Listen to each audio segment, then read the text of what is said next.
This is Basket Case Clubs, CPR Group's podcast where we turn basket case clubs into showcase clubs.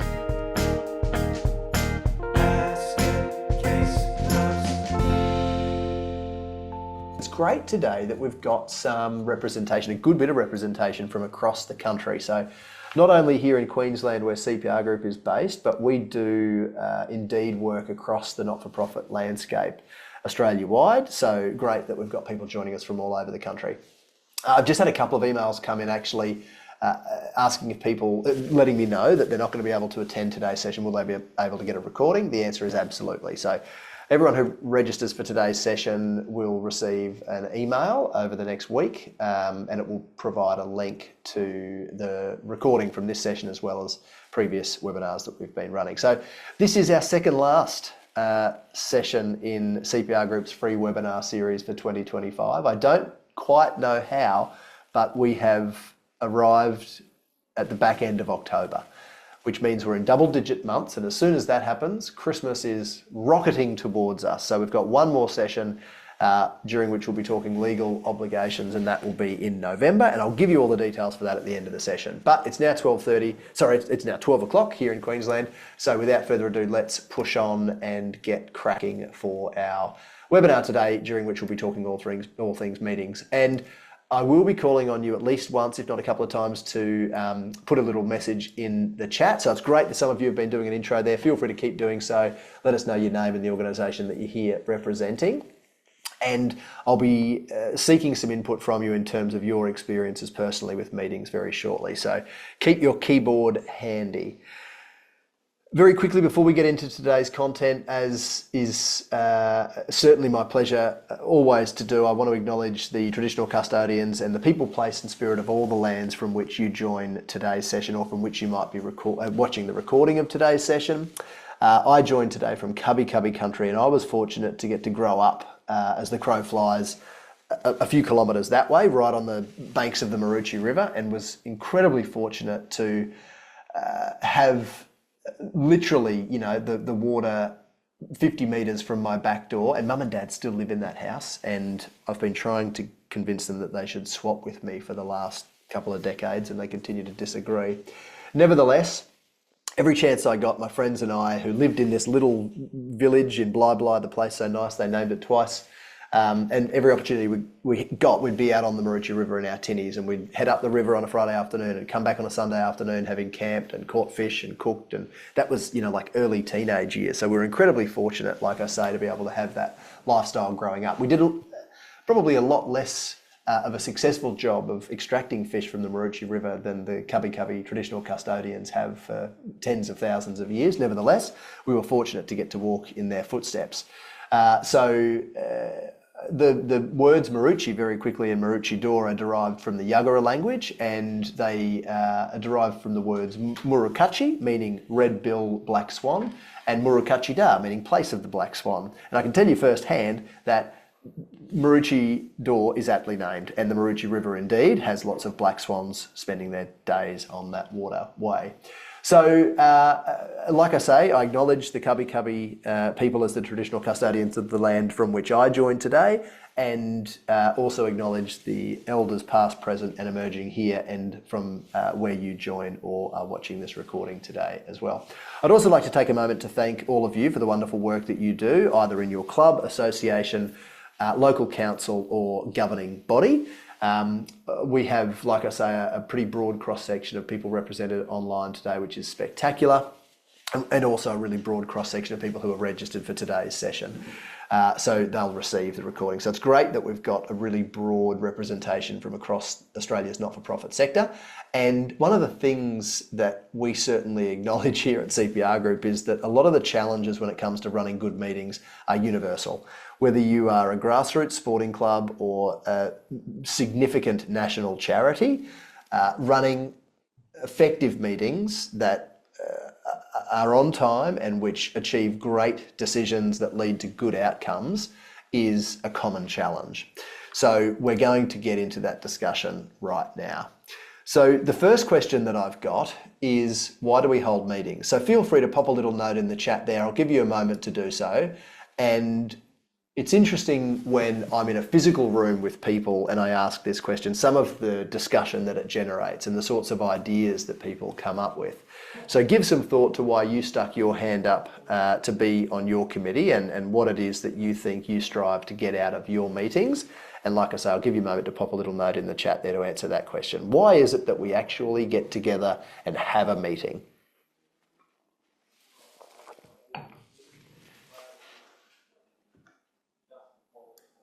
Some of you might be thinking to have a chat, to catch up with our mates, maybe even to share a few bevies and have a good old yarn about how wonderful our organisation is. But the only true answer is to make decisions. This is why we have meetings. We have a team of people who govern our not-for-profit organisations. So Dean's popped a note in there, day-to-day management of the club to improve facilities and social aspects. Great, that's a far more sophisticated answer than mine to make decisions. Trish has popped a note in which includes 2 elements because we have to, constitutionally. Thank you for your honesty, Trish. Yep, you're right, and we're going to come to that very shortly. And 2, importantly, to keep everyone updated and to plan ahead. So these are great answers, absolutely, and I agree fundamentally with both of those responses. Thanks, Dean and Trish. One of the traps that I see organisations and their volunteers fall into is that you all really care. You love your organisation, you're volunteers, you give willingly. That means, you know, as a volunteer, you give willingly of your time for no cost for the common benefit of your organisation and the community that it serves, or the communities that it serves. And that passion, excitement and enthusiasm can lead us during meetings to spend a lot of time in those meetings. And it can lead us to sharing that enthusiasm with others with whom we've got those shared and common interests. And we can fall into the trap of having a bit of a talk fest. But fundamentally, and if you go into a meeting knowing that the primary reason for that engagement is to make decisions, and yes, those decisions are forced upon you, you know, by virtue of your constitution or the legislation under which you're established as a legal entity. And flowing on from those decisions that you make, you're then going to have a meaningful opportunity to keep everyone updated and to share the knowledge which either guides their decision making, if it's at a committee meeting, for instance, or maybe informs them if it's a member forum or a general meeting, as we'll come to shortly. And absolutely, as Dean points out, day-to-day management of the club to, for example, improve our facilities and the social aspects of what we provide in the way of services, opportunities, activities and events and so on. So there is in the not-for-profit sector often a bit of a blurring of the line of governance and operations. So we talk about this a lot, and those of you who have been in other sessions that we've run will be familiar with our governance and operations diagram, which very clearly has the word governance at the top of the screen and the word operations at the bottom of the screen, and a line separating the two of those words. Unfortunately, in the not-for-profit sector, that line might not even exist. And if it does, it's really blurred. So what that means is that the people who are in our governance roles are often drawn down to the operational day-to-day minutiae of running your club, delivering your services. So we've got people on the committee who are also coaches, who are also running the canteen, who are also coordinating our fundraising activities, who are also writing our grants, and so on. So we have and we have been experiencing for many years now a decline in volunteerism. So in 2016, 19% of Australians of working age provided regular voluntary assistance in an organisation or group. Fast forward to 2021, that number had plummeted from 19% to 14% of Australians of working age providing regular voluntary assistance. So now I recognise that in 2021 we were still suffering from COVID and we were more disconnected from our communities and our community organisations than in any of our lifetimes. However, I strongly suggest that we are not going back to 19%. And the reason that I'm so confident in saying that is that in the mid-thousands, that number was more like 36%. So more than a third of Australians of working age were providing regular voluntary assistance with an organisation or a group. So that sustained decline in volunteerism means that we typically don't have enough people in our organisation to exclusively sit above the line in a governance role, president, secretary, treasurer, vice president, and so on. And then other people to sit exclusively below the line, coaching, canteen, sponsorship, fundraising, grants, and so on. So by necessity, we've got people who are going to sit above and below the line. But what we advocate really strongly is drawing that line and identifying that someone who is on the management committee and is also doing operational things, they have chosen to take on several roles. They are not doing those operational functions because they're a committee member. And this is the big trap. We often tell, Michael, my brother and I, the story of our late Nana Mari, who used to be involved in a tennis club down in Victoria at the Coburg Tennis Club, and she would turn up on a typical Saturday morning at that club, and she would put her lemon slice in the fridge for sale in the kiosk, and she'd go and squeegee the water off the courts, and she'd tighten the nets, and she'd come into the clubhouse and tidy the tables and chairs from whatever had happened on the Friday afternoon prior to get things ready for the Saturday activities. She'd clean the dunnies and she'd stock the toilet roll, and she would do all of those things and more because she was the club's treasurer. Now, nothing that I just said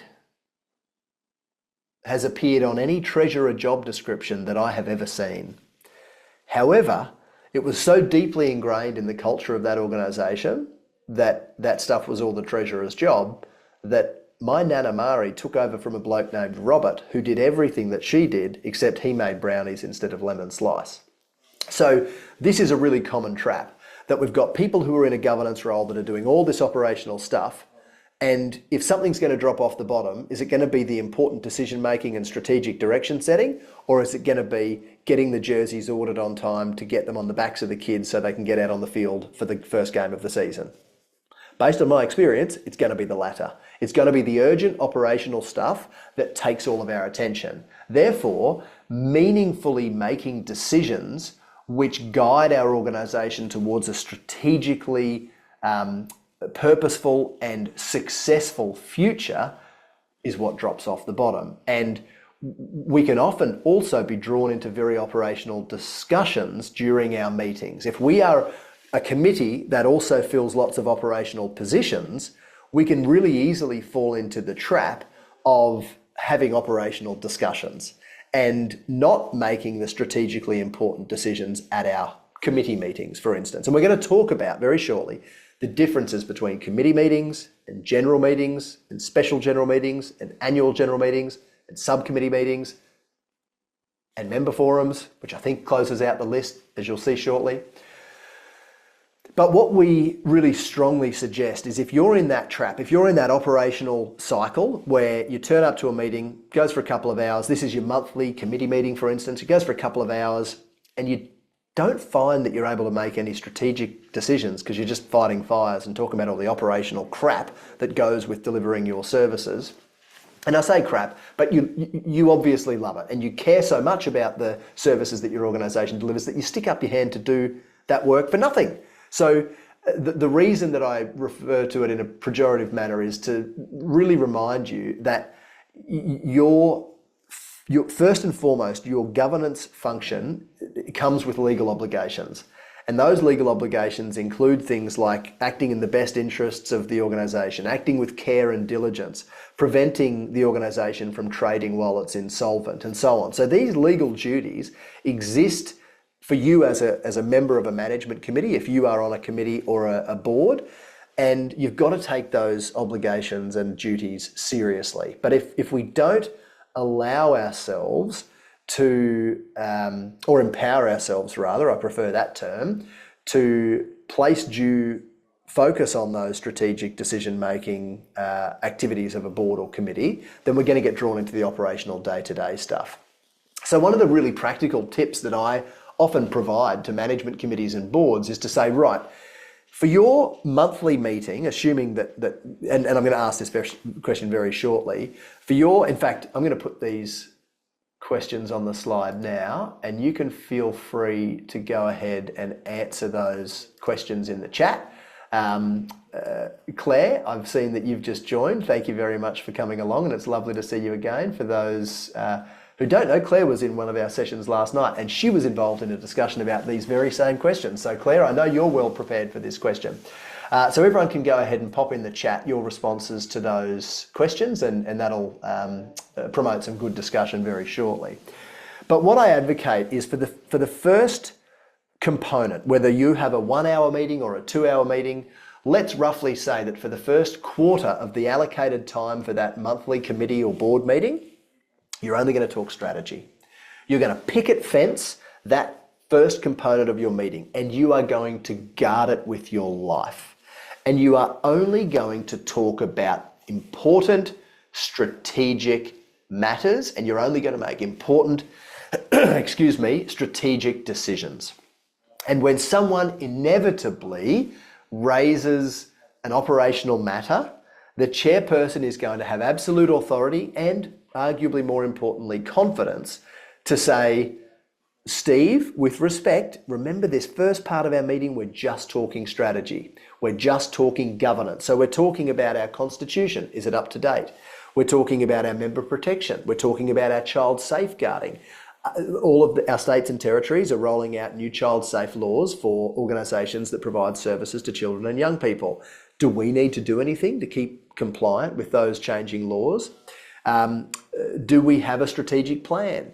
Are we monitoring our progress against that strategic plan? So you can sense, and some of you might be getting that little bit of an uncomfortable feeling in the pit of your stomach thinking, goodness, we never talk about these things, and you're not alone. If that's you, that's okay, because this is very common that we get drawn, like I've said, into the operational day-to-day minutiae, the busyness of running our club, and we don't empower ourselves as a management committee to focus on what's really important.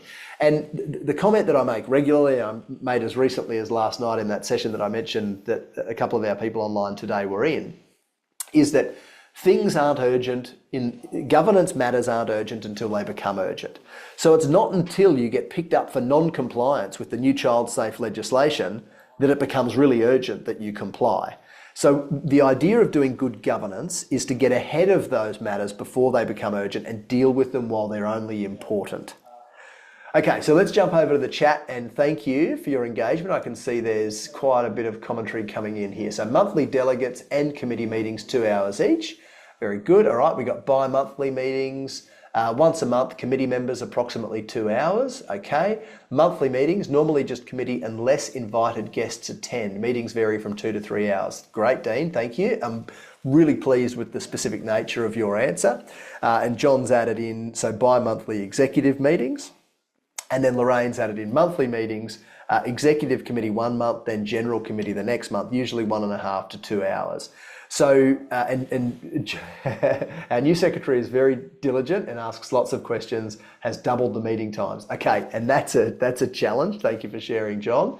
And that's a balance, isn't it? Because I advocate strongly, as I've touched on, for legal duties of committee members to be a focus for committee members and for them to act with care and diligence and exactly as that word that you've used, being really diligent and asking lots of questions. That's critical. If I'm going to make a well-informed decision, what do I need? Information. How do I get that information? Asking questions. But there's a balance. And I know from first-hand experience of sitting in some committee meetings where that can really frustrate some other committee members. And sometimes it takes a little bit of time for new commencing and continuing committee members to gel and for the culture of our meetings to kind of hit a bit of a rhythm with which we're all familiar and comfortable. So this is great. And like I say, it's the specific nature of some of these questions that I'm really pleased to see, because one of the big challenges that I often work with organisations to address is ambiguity around our management committee.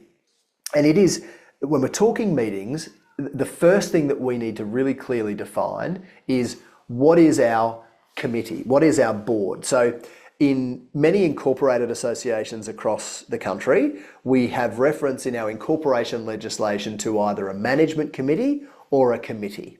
If we're talking about a not-for-profit company, limited by guarantee, or if we're talking about an Indigenous corporation, then we'll typically have directors, and collectively we will refer to them as a board or as a board of directors. Now, the good news is that while there are some differences across the country, and recognising that we've got people from all across Australia joining us today and watching this recording, the underlying note here is always check your constitution, and you'll see that note in a couple of slides' time, because your constitution, as well as the legislation under which you're established as a legal entity, will articulate the minimum requirements for the meetings that you must hold. But typically speaking, across all legislation under which not-for-profits are established, the more common meeting that we've got to have is a meeting of the elected committee or board. So at our AGM, we will elect either some or all of our decision-making entity, being our committee or our board. And you might elect some of them if you've got a rolling 2 or 3 year term in office, where some positions are up for election 1 year and other positions are up for maybe in the next or following year. And some of your organisations, I know for a fact, have got 1 year terms in office. So every AGM, all positions are up for re-election. And in some cases, there's a limit to the number of years that you can serve. And in other cases, there's no limit and you can continue to be re-elected for 30 or 40 years. And I know we've got some several decade-long serving committee members in our session today. So one of the really important starting points before we start talking in detail about the different types of meetings that your organisation holds is, what does that primary decision-making body look like? Because if you don't know which, and one of the notes that I wanted to come back to was executive, so Lorraine's comment that we have monthly meetings, executive committee one month and then general committee the next month. So if that means that you've got a very clear delineation of executive committee and they are the people who you deem to be your primary decision-making people and they are elected at the AGM, then they can indeed have meetings without what you refer to as the general committee. But if your decision-making entity is actually collectively the executive committee and the general committee together, then we've got to be careful about the executive committee making decisions in the absence of the general committee. So we're getting quite technical here, but again, and Lorraine, your position might be very clear in your mind, but I point this out for everyone's benefit because this ambiguity is something that I often see bring organisations unstuck when they're trying to get clear on who actually contributes to the quorum for our meetings. And typically speaking, in many organisations, the size of your committee or board determines the number of people that you've got to have present before you can declare a meeting open. That term is quorum. And that number of committee or board members is used to determine the quorum for both your committee or board meetings as well as your general meetings, like your AGM. So for incorporated associations, for instance, a quorum for a management committee meeting is more than half of the management committee. Now, the caveat here is look at your constitution because your constitution might specify a different number or proportion, but typically speaking, more than half of your management committee, and the same is pretty common across all not-for-profit organisation types, we need more than half of our committee or board present before we can declare a committee or board meeting open. Then the size of a quorum for a general meeting like our AGM might be structured a number of ways, and it might be based on the size of our committee, and it might be, for instance, a number of committee members equal to a number of adult voting members equal to the number on the committee currently plus one, or it might be a number of adult voting members equal to double the management committee plus one, or it might be some other defined number. For instance, it might be 5% of our membership, or it might be 50 members. And again, your constitution will very clearly specify this. But before we can talk too deeply about meetings, it's critical that you understand what your current meeting situation or schedule looks like. And are you having regular committee meetings? Because under most legislation, that is the type of meeting at which we should be making most decisions, because that's the type of meeting that we've got to run most frequently. And I'll come back to that in just a moment. So Claire's got a note in here. Committee meets monthly, general meetings quarterly, and then the AGM once a year. Executive when required to condense topics. Meetings run for 1.5 hours. So again, thank you, Claire, for your specificity in your answer. That's spectacular. And look, I think that broadly speaking, based on those who've added to the chat, it seems that you've got a pretty good grasp on A, who's on your committee, B, how often that group meets, and C, how often your more general membership meets. So I'm going to come back to that more specifically in just a moment, but I want to introduce you to a Queensland state government resource called Club IQ. Now, even if you're not based here in Queensland, this resource suite is likely to be useful for your organisation. And I know that plenty of our people online today are abundantly familiar with and do make use of Club IQ and the resources included therein. And one of the tools is this meeting guide. So you can see right down here that I've got not a disclaimer, but a note that says really clearly, check your constitution for rules that are specific to your club. And that notice really applies to everybody, because I'm going to talk through some pretty typical requirements here, but remember that your constitution might differ. So we've referred in the Club IQ resources that we've worked with the state government to create to management committees. And that's because this is a document that, like the other Club IQ documents, is based on the assumption that most of the organisations using them are going to be Queensland based. So here in Queensland, that decision-making entity that is elected at your AGM is called the management committee. In many other states, like I say, it's called either the management committee or the committee. And if we're talking about a company, it might be called the board of directors.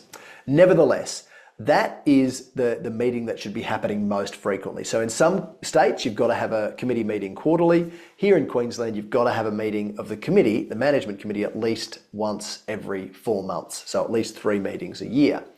And at that meeting, it is only the committee who are allowed to vote, and it's only the committee who count towards the quorum. So if you invite other people, as some of you have noted in the chat that you do, a guest speaker, for instance, maybe a consultant or your accountant, they don't count towards the quorum. So as much as you might like to be able to count them amongst those who contribute to the quorum so you can declare the meeting open, it is only the people who are actually filling committee positions that count towards the quorum for a committee meeting. And like I say, most typically it's more than half of the committee. So it is also only the members of the committee who can vote. So where that ambiguity creeps in and we're having a monthly meeting, all welcome, 3rd Tuesday of the month, and we've got our committee turning up, the people who are elected at the AGM, but then we've also got, all of these other non-committee members who are interested, enthusiastic and keen to support us and our organisation in achieving its great purpose and outcomes. They turn up and we allow them to have a say. And if we allow them to vote and actually take part in the decision-making process, then we've really got to acknowledge that meeting becomes a general meeting. That meeting becomes a meeting of the broader membership of our organisation, and we can't count it as a committee or board meeting. And this is where some organisations trip up, because they're not meeting that minimum requirement for the number of committee or board meetings that they must hold each year, because every meeting is a general meeting. But arguably more importantly than that, we're electing these people to become accountable for our decision making. At the AGM, we're saying these people, our president, our vice president, our secretary, our treasurer, whatever position titles you prescribe, and you might not have position titles, you might just elect directors. And then those directors might elect from amongst themselves at their first board meeting a chairperson to chair the meetings of the board for the next 12 months. But regardless of whether you have portfolio titled roles or not, that group of people who are elected at the AGM to board or committee positions become accountable for all decisions made until the next AGM, essentially. If we then have monthly general meetings and we open it up to all and sundry and everyone can participate in the decision-making process, we essentially take the decision-making power away from those committee or board members and give it to everybody.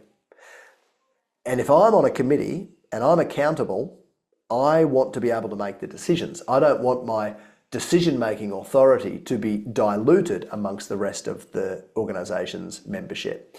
So be cautious of that and recognise that the most regular meetings you have should be your committee or board meetings. Sometimes a general meeting is necessary. At least once a year, you've got to have an AGM or an annual general meeting. And there's some statutory business that we do at that meeting. And I'm going to talk through the statutory business as well as some of the ceremonial business that you might choose to include on your agenda for your AGM a little later in the chat. But you can see there that the annual general meeting, as the name suggests, happens once a year, annually. Here in Queensland, the AGM must be held within 6 months of the end of an incorporated association's financial year. In other states, it is 5 months from the end of the financial year, and for companies limited by guarantee and for Indigenous corporations, it is 5 months also.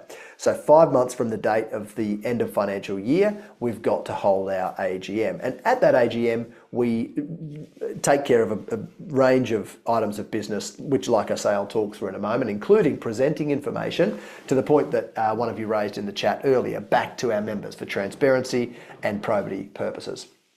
So a special general meeting might be called either by your committee or board, or it might be called by the members. And a special general meeting is typically a meeting which is called and held for the purpose of specific business. And that might be adopting a new constitution. It might be changing our name. It might be changing our financial year end date specifically, which is enshrined in our constitution. It might be making a decision to amalgamate with another club, for instance. So these are really important decisions that, notwithstanding the fact that I've said those elected committee or board members who are put into those positions at the AGM become accountable, these are some decisions which that group of people alone can't make. These are some decisions which are so important that they must be made at a general meeting. And in many cases, those decisions must be made by special resolution. And a special resolution is one which is passed by the votes of at least 75% of the members who are present at that meeting and eligible to vote.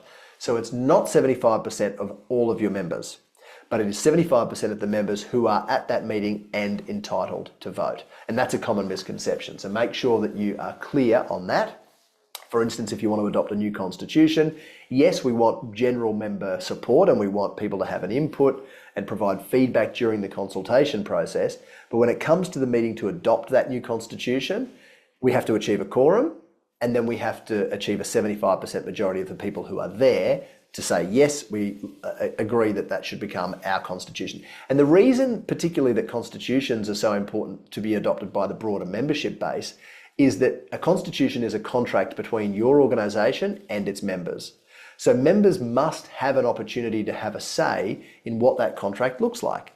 Because if it was just dictated to them, then arguably expecting them to abide by the provisions of that constitution or contract would be a little unreasonable. So we then, over towards the right of the screen, we've got subcommittee meetings, and subcommittee meetings are those which are held, as the name suggests, by subcommittees. And they might be held as often as the subcommittee decides, or as often as the management committee or board might dictate. So, and it's going to depend on the nature of the subcommittee as well. If you're a sporting organisation and it's a subcommittee that is responsible for planning for the season, they might be really busy before the season, but then once the season's up and running, they might not have a lot to do. So that's fine for them to either meet less frequently or maybe not meet again until following the end of that current season. And then we've got member forums. Now, I love member forums because I advocate really strongly that a management committee or board that is doing good governance is well connected with its membership. They listen to the members and they take account of their perspectives and views, because let's face it, we've got maybe 5 or 7. If you've got many more than that on your management committee or board, it might be time to consider whether you've got a committee or board that's too large. Certainly if you're in double digits, if you're at 10, 11, I've worked with an organisation that had 25 on the committee. Can you imagine how inefficient their decision-making processes were? In fact, if you want to be honest and share the size of your committee, feel free to do so in the chat. I'm keen to understand the size and nature of your current committees or boards. But like I say, if you've got too many people in that decision-making group, it can make the decision-making process unruly and a little cumbersome and time-consuming. So member forums, though, are a really good opportunity for that decision-making entity to get input and perspectives from our broader membership base, because they are only 5 or 7 people. They are unable to consider every matter with the variation of perspectives that our entire membership bring. So seeking guidance and input and ideas from our broader membership base is a really good idea. But then the management committee or board should take that input and make the decision confidently, because that's what they were elected to do. So a member forum is great because it doesn't come with any quorum requirements. It doesn't come with strict meeting agenda, minute taking requirements, and whoever turns up is involved, and you have a chat. You seek input from the members as a committee or board. You then make it very clear that you'll take into consideration those perspectives shared during the forum. But you also articulate really clearly, we're not here to make decisions. We're here to have a discussion, and we're here to get your input. So very deliberately, we've called that a forum rather than a meeting, because if you think back to the reason that we have meetings, what is it? To make decisions. We're not making decisions at a forum. We are having a discussion and seeking input. So I strongly suggest that you head over to Club IQ, just Google Club IQ Queensland, and you'll gain access, for those of you who've not yet tapped into those resources, you'll gain access to a huge suite of resources that will at some stage later this year grow, because we're working right now with the state government on the next tranche of resources and so on. Okay, I want to just touch for a moment on this point, the value of meetings. If we assign the Volunteer Australia value of volunteer labour to the economy, it's let's say mid to high 40s per hour. So let's say it's $45 an hour. If you are meeting for 3 or 4 hours and your committee is, let's say, 10 people, then the level of investment that we're making in terms of the people, and let's face it, time is finite. If we run out of money, we can generally find a way to make more of it. But once we're out of time, it's up. And it's up to us as humans to choose how we're going to spend our time on the face of this earth. And time rockets by at 1 second per second, and there ain't a damn thing on earth that any of us can do about it.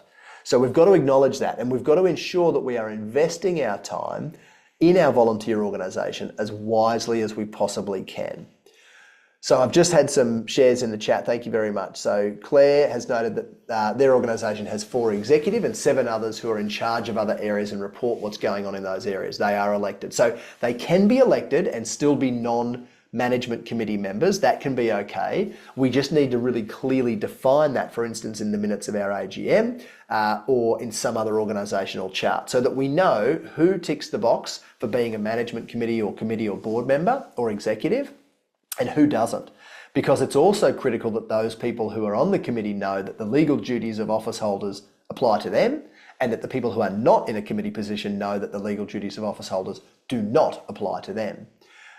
So then Lorraine, management committee is up to 10 members, executive is 5. Okay, so again, we've got to be clear on what our list of responsible people actually is, and who those people who are going to actually be subject to the legal duties of office holders. Is it the entire 10, or is it just our executive? And if it's just our executive, fine for them to make decisions without the other 5. Or if it's all 10, then we've got to be careful what decisions we make in the absence of the other 5 people who we just call management committee or general committee. Marie, thank you. You've shared that your committee size is 13. We'll review this after this webinar. And look, don't do that on your own. If you want to get in touch with us, get in touch, head to our website and contact us, or email us at info@cprgroup.com.au. You don't need to do this alone. And it's very easy for me to sit here and say your committee should not be double digits. But having said that, if your committee works efficiently with 13 people and there's no good reason to change right now, I'm not going to advocate really strongly for that. But it's a great opportunity for you to do exactly as you've just suggested, and to review it and to ask yourselves meaningfully and honestly, is this structure working for us? Because if the answer is yes, then you might carry on. You do so knowing that you're making a deliberate decision to carry on in that way, but you might look at your structure and say, yeah, look, there are some positions where those people are a little uncomfortable being accountable for our decisions and having legal duties apply to them. So we're going to create subcommittee or dedicated volunteer or operational roles for those people, and we're just going to focus on, the strategic, important decision making on our 7 management committee, for argument's sake. So, like I say, you've got to be honest with yourselves as well, because let's say you've got 13 people in Marie's case, and I'm just going to see if, okay, so we have monthly meetings, and Marie, I'm sorry, I'm going to use you as our test case here. So we have a 2-hour meeting multiplied by 13 people at that meeting, multiplied by, let's say, $45 an hour. So the value of the volunteer labour that you are investing in your monthly meetings is $1,170. Now, I'm not suggesting that those volunteers are going to get paid $90 for being there for the 2 hours at $45 an hour.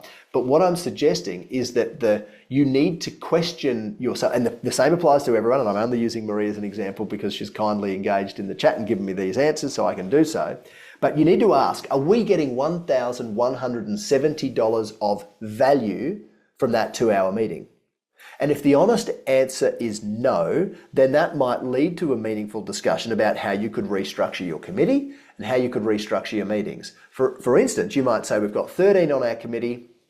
Yeah, look, we need 7 of them to be on the committee, and then these other 6 positions, they could become operational functions, and they could go and sit on 1 or more subcommittees, and they could make a lot of the decisions that we're currently making at our management committee meetings, and they could simply make recommendations, as someone else in the chat said, up to the management committee. And the management committee can rubber stamp that decision, and they can have the final say because they're accountable, but they don't need to spend all the time having the discussion, because they might not all be experts in fundraising or grants or keeping our playing fields in tip-top shape. We might want to divest some of that authority and decision-making power, or at least the right to make recommendations, to the people who are experts in those areas and the people who really get energy from that stuff. In my experience, in a typical sporting club that is a sport played on grass playing fields, we've got 2 different sorts of people who are on a committee. People who love running a canteen that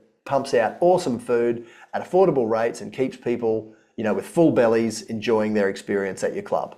And then we've got people who are really, really good at maintaining a spectacular quality playing field. And those people are really rarely the same person.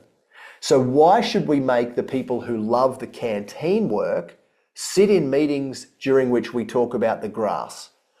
And vice versa, why should we make people who love the grass sit in meetings where we talk about the canteen stuff? We don't care what chips we use in the canteen.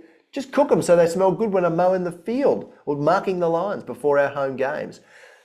This is a very specific example, but I assume that you get my point. Let's put people in charge of operational areas that gives them energy in our club and empower them to do a great job in that area. And then, as a management committee, let's focus on signing off on some of those key decisions to make, that we need to make to spend money, for instance, or that we need to make to set our clear strategic direction as an organisation. But let's not get bogged down for hours and hours in operational matters. Now, the reason that I'm really harping on about this is an experience that I had at a bowls club. And this bowls club managed to squeeze me in. We were talking about a potential strategic planning with them. They managed to squeeze me in for 15 minutes to their monthly management committee meeting. Now, that seems reasonable. Steve gets 15 minutes in the meeting. It becomes a little less reasonable when I tell you that monthly meeting, every single month, went for 7 hours. I kid you not, 7 hours, all day, they were at that club. Now, I suspect that there were some people on that committee that didn't like their spouse, and they wanted to be at the club instead of hanging out with that spouse. However, there were probably some people on that committee who had a whole bunch of better things to do than sitting at that club in that meeting for 7 hours. So when I challenged them on that, during this 15-minute time slot that they'd managed to squeeze in for me, they didn't really like it, and they became quite interested in their shoelaces, and we didn't get the job. We didn't do a strategic planning project with them because they weren't ready for us. They weren't ready for our philosophy, and that's fine. Not everyone is.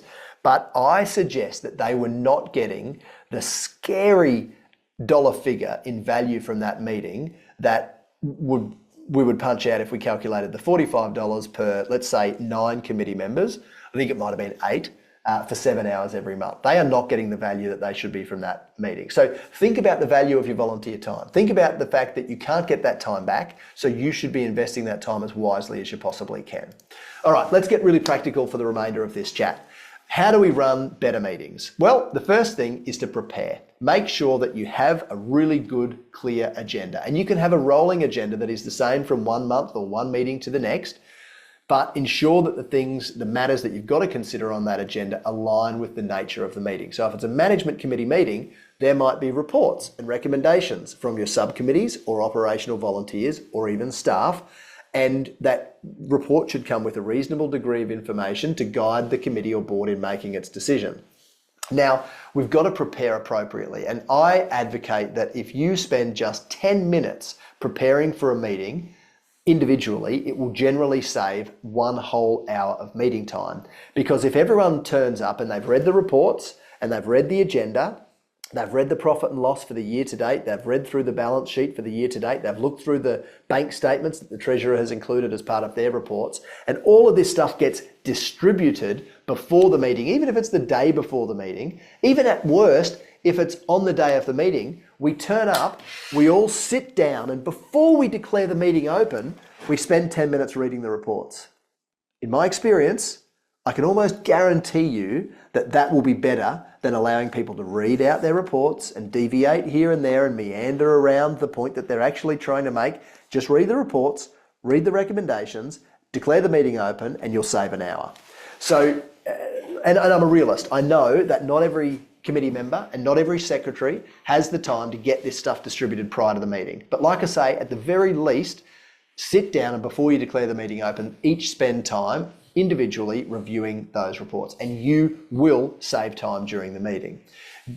When it comes time to commence the meeting, make sure that you're starting on time. If you've got a quorum, declare the meeting open. Out of respect for the people who've turned up on time, don't wait for the people who are late. They can join in and catch up subsequently, especially if they've been able to read the reports and get up to speed on what decisions we want to make at that meeting. Start on time. Make sure that you maintain a quorum. If the quorum is more than half of the committee and a couple of people duck outside for a ciggy or for a wee break, and that number of people present drops below half of the committee, then you must adjourn the meeting. You must hold off until you've got a quorum, because technically, if you make decisions in the absence of a quorum, the legitimacy of those decisions could be questioned in future. Now, in reality, unless if the irregularity in the meeting procedures is raised during the meeting, the ability to overturn a decision down the track is limited, but why make a difficulty for yourselves? Just make sure that you maintain a quorum. And look, be present. Don't be having side conversations over here at one end of the table that means that other people are struggling to hear and understand what's happening at the other end of the table. Don't be scrolling on social media, keeping up with the latest, greatest reels on Instagram or TikTok. Be present in the meeting. You're committed to being on that committee and making the decisions and contributing to the decision-making process. Commit to that for the time that you're at the meeting and be present, because that is another thing that can save a significant amount of time. And this one's really on the shoulders of the chairperson. Stick to the agenda.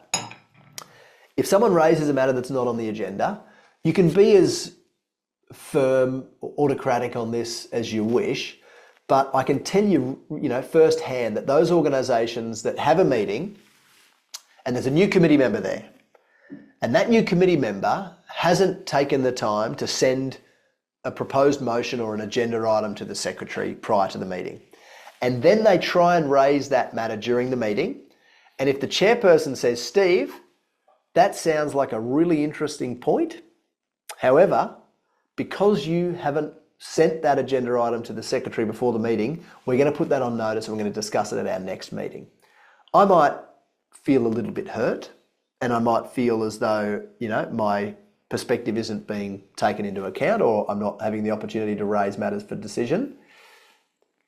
But you can bet your bottom dollar that if I want something considered at the next committee meeting, other than that matter which has now been added to the agenda for it, I'm going to get it to the secretary before the meeting, aren't I?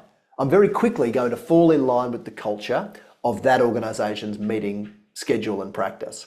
So again, as I say, you might not want to be that extreme in the application of this rule of sticking to the agenda. But the closer to that rule you can be, the more efficient your decision-making process will be as well. And if you've got an agenda that very clearly sets out the decisions that we want made at this meeting and the matters that we need to consider as a management committee, for instance, then you have a chairperson that sticks to it, you are far more likely to finish on time. And again, I want to just get on the table that some of your organisations might be happy running a meeting for 1.5 hours, for 1.5 to 2, or even 2 to 3 hours, I think is the longest that was shared in the chat. And that's up to you. But even though some of you might be happy in a 3-hour meeting, maybe not everybody is. And maybe what you could seek to implement is a system whereby you get your meeting done in an hour or 90 minutes, and then the people who do want to stick around and have a powwow for longer can do so. But the people who want to get home to their, spouse or off to their cycling activity or to do something else with their finite time on this earth, they can do that. And sticking to the agenda is a great way to achieve that outcome. Tabling reports as read, as I've said. You don't want people reading through their reports. If that's happening at your meetings, I strongly suggest that you stop, because you can save all of that time by everyone reading the report, even if it's a dot point report, before the meeting is declared open. If there's any lack of clarity of the decision that someone wants made, take the time during the meeting to clarify the wording of a motion. So a motion is a clearly worded sentence that begins with the word that, and it is worded in a way that articulates a decision that someone wants made. So a poorly worded motion would be barbecue, and a far better worded motion would be that the organisation purchase a barbecue for up to $750 to replace the existing one which has broken burners. If you're preparing for a meeting and you read that agenda item, it's really clear what that person who's added that agenda item or motion wants decided. If you read barbecue, that might mean we want to run a fundraising barbecue. It might mean someone wants to donate a barbecue to the club. It might mean there's rats living in the existing one and we need to buy some rat sack to alleviate that problem. Who knows what the one word agenda item barbecue actually means until you turn up to the meeting and the person who added, the president gets to that agenda item and says, barbecue, who added that to the agenda? And Steve starts rambling on about rats living in the barbecue and, the third burner will only work if you stand on your left leg and stick your tongue out this way and blow on the second burner to make the flame jump across. I've just wasted time that you're never going to get back. So if the decision is that we buy a new barbecue because our existing one's cactus, and we all know that it's really critical to generating revenue for us every Saturday morning when we have our markets, buy a new bloody barbecue and make that decision efficiently. Don't sit around talking about it for minutes or hours. I'll get off my high horse now. Be really clear on the decisions that you want made. And again, even if you do that before you declare the meeting open and you look through the agenda as a chairperson and you say, right, we've got barbecue here, what are we talking about there? And then at that point, you clarify the wording of the motion that we want to buy a new barbecue. Great, all right, we've got that clear. Everyone knows that's a decision that someone wants made. We move on. We set the agenda clearly together, then we declare the meeting open, and guess what? You're going to finish quicker because you're focusing on making decisions rather than having discussions. Take minutes. If you're still taking minutes manually, look into automated meeting tools that you can use a recorder. If you're having online meetings, you can have Otter, Fireflies. Google Meet will automatically record and transcribe your meeting. You shouldn't be taking minutes anymore. There are AI tools to take that function away from your secretary or minute secretary. And finish on time. Have a dedicated finish time. We meet from 6 p.m. to 7 p.m. When 7 p.m. comes around, that's it. Anything left on the agenda carries over to next month. Guess what? You're going to get through more decisions because everyone is keen to get their matter considered. Following the meeting, get those minutes out as quickly as you can. Again, if they're a transcription and summary from your online meeting tool or your minute taker that you've got running on your phone, and these tools are really cheap and they do a better job than most humans, mind you, and they'll give you a one-page summary of the key decisions made and the actions arising from the minutes in a better way than most humans will generate. And I acknowledge that I've got some very diligent and capable secretaries online here today, and I don't mean this as a criticism, but there's probably better ways that you could be spending your time than tidying up those minutes that you either took in shorthand, handwritten, or typed during the meeting. And make sure that you're following up on actions. If your minute taker, digital AI minute taker, gives you a clear list of actions, you know exactly what was agreed to get done before your next meeting, and you can monitor your progress against those actions. Finally, before I share with you a really great opportunity, of course I'm a little biased, but a really great opportunity to have us look at your constitution to ensure that it's up to date, I'm going to give you these tips for online meetings. Using a headset helps to minimise background noise and minimises feedback. You've probably all been in meetings where someone talks and then at the other end, at someone else's end, the speaker brings that noise out and then it feeds back into the microphone. So you're getting someone speaking and then a short moment later you're getting a little bit of feedback and that same word again. That is so disconcerting, especially if you're the one trying to speak. So using a headset minimises the opportunity for the speaker to feed back into the microphone. Turn on your camera. Engagement is so wonderful. This webinar platform is a little less personal because you can see me, but I can't see you. So I'm sorry if you've been sitting there smiling at your computer the whole time. No one can see you because this is a webinar platform. But in meetings, it's a far more engaging opportunity for people to see and be seen. Mute is great so that if you cough or you have a drink of water, as you've seen me do, remaining on mute and only unmuting when you want to speak is a really good way to manage the to manage that background noise, like I said a moment ago, in terms of using a headset. And stick to the standard meeting procedures. So follow the process that you would follow if you were in person. So I promised that I'd share this link with you just a moment ago, and if you are a not-for-profit and you have a constitution, which almost all of you do, except for those people who are joining us from a council. And even if you're from a council, you might be involved in a not-for-profit, or you might have not-for-profits in your jurisdiction, and they want to know if their constitution's up to date. Head to this link. The URL's there on that page, cprgroup.com.au/constitution assessment. Yes, we thought long and hard to come up with that URL handle. And there's a QR code there if you want to scan that, and you can head there on your phone right now. So I encourage you strongly to take up that offer. It's absolutely no cost. We will do an assessment and we'll give you feedback as to the compliance or otherwise of your constitution. We'll give you some key pointers as to where it might fall short. And then also, as I promised, I want to just really quickly address the AGM, because this is a meeting that often organisations fall into the trap of allowing to run too long. So there are some statutory items of business that you must do at your AGM. Again, check your constitution to determine which items you must include on your agenda, because your constitution might require a bit more than just the minimum requirements of your legislation under which you're established. But some high-level tips for the AGM is, if you're having it at a licensed venue, close the AGM before you open the bar. Things can get unruly if people are, getting a little bit charged from the alcohol they're consuming. So keep it civil and have a short, sharp AGM. And then if you're going to, have an open bar or allow people to buy their own drinks, you can have some social engagement subsequently. But get the important decisions made first. Make sure that you're collecting attendance data. If you've got lots of people, make use of QR codes for them to go and fill in a little simple survey to register their attendance. Don't rely on your memory, because as humans, our memory is very fallible. Don't rely on, make sure that you're starting on time. And again, if you've got a quorum, start the meeting. Allow people to stream in late. Don't delay for people who are late, out of the respect for people who've turned up on time.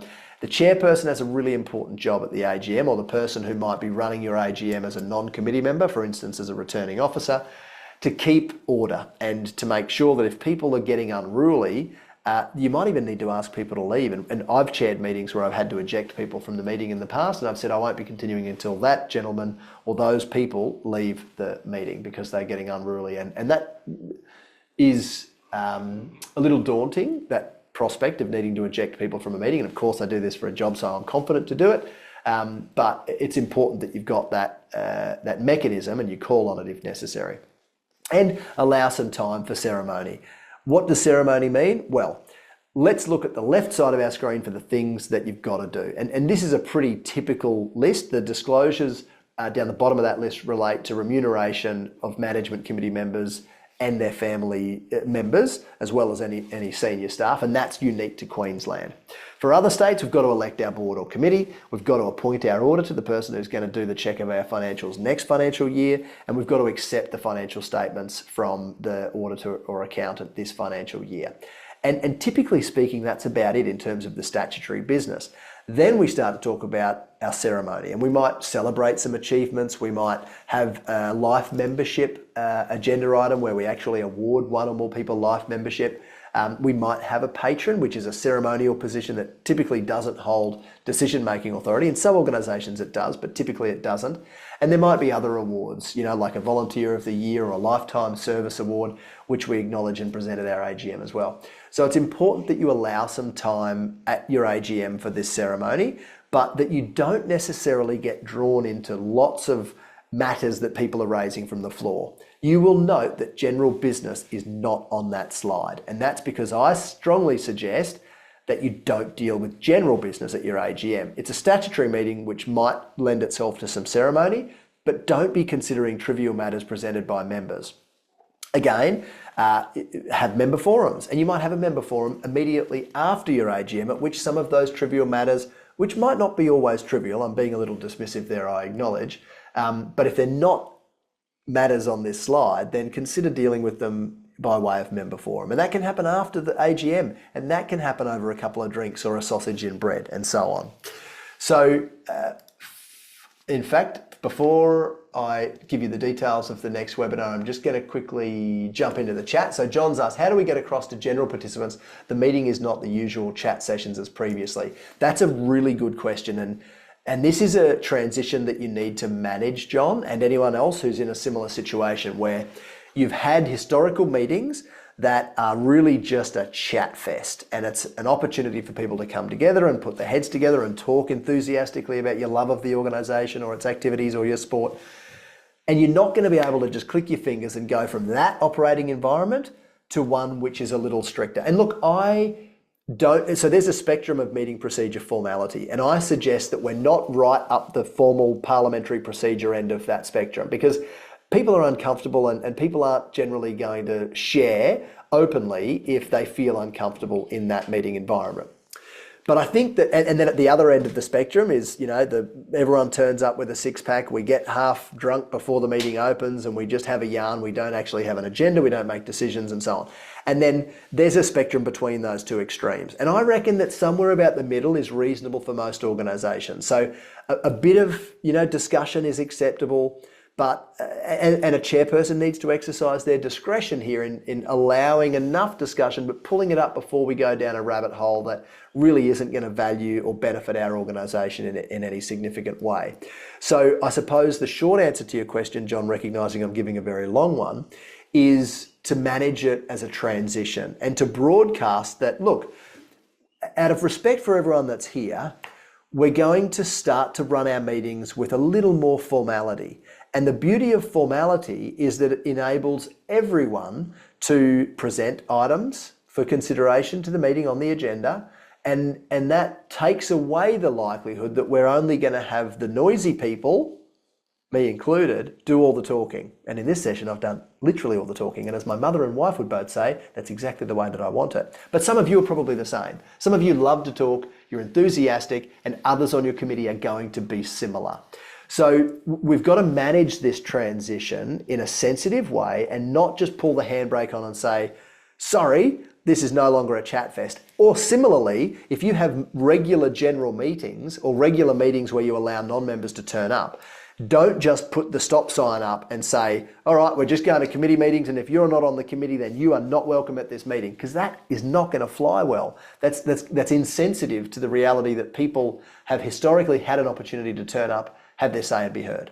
So any change from your current way of running meetings to a new, maybe a little more formal and refined manner of holding meetings needs to be managed sensitively and as a transition. And again, if you want to talk specifically with us about that, let us know. And I know that, John, we've done work together and others online that we've worked with as well. You know that we're a phone call or an email away, and we're always very happy to help.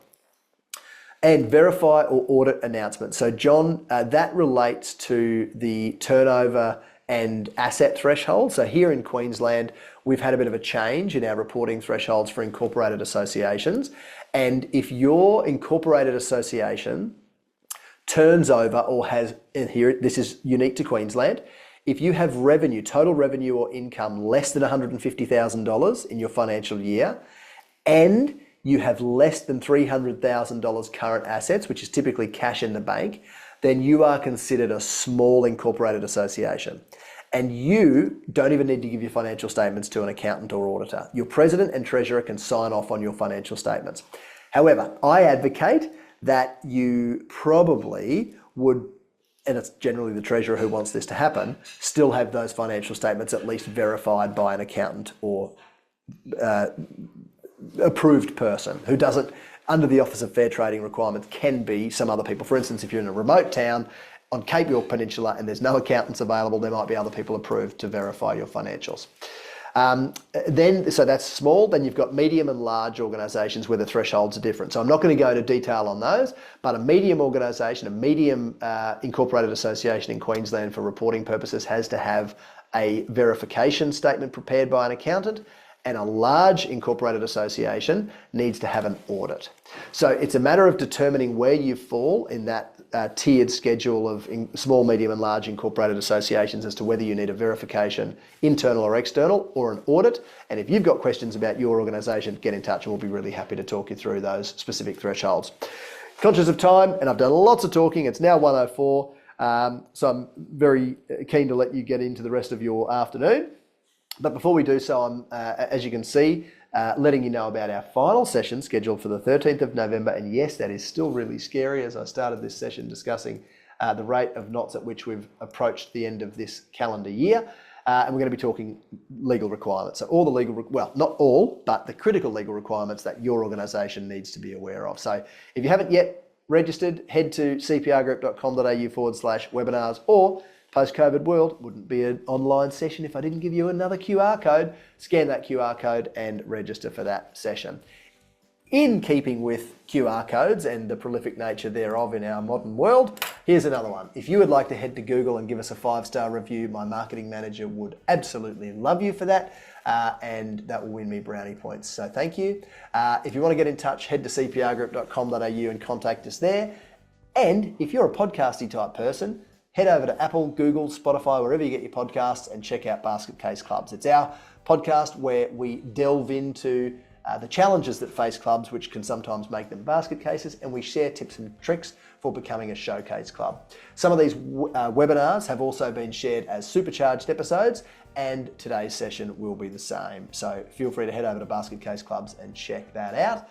Michael and I and other guests that we have on that podcast really enjoy delving into some of the challenges that face not-for-profit organisations. Thank you all very much for attending. Those who are in the live session, awesome engagement, and thank you very much for sharing in the chat. It is so wonderful knowing that there are real humans at the other end of this webinar, because as I said, I can't see you. And if you're watching this recording and you'd like to get in touch with us for more information or ask us questions which have popped into your head during this session, feel free to do so any way that you wish. So once again, thank you very much for joining me. Enjoy the rest of your afternoon, and I look forward to seeing you online on the 13th of November for our last webinar for 2025. See you later. Basket Case Clubs acknowledges the traditional custodians of the country on which we record, being Yugambeh, Turrbal, Jagera and Kabi Kabi land. We recognise their enduring connection to land, waters and culture, and pay our respect to elders past, present and emerging, and extend that respect to First Nations listeners.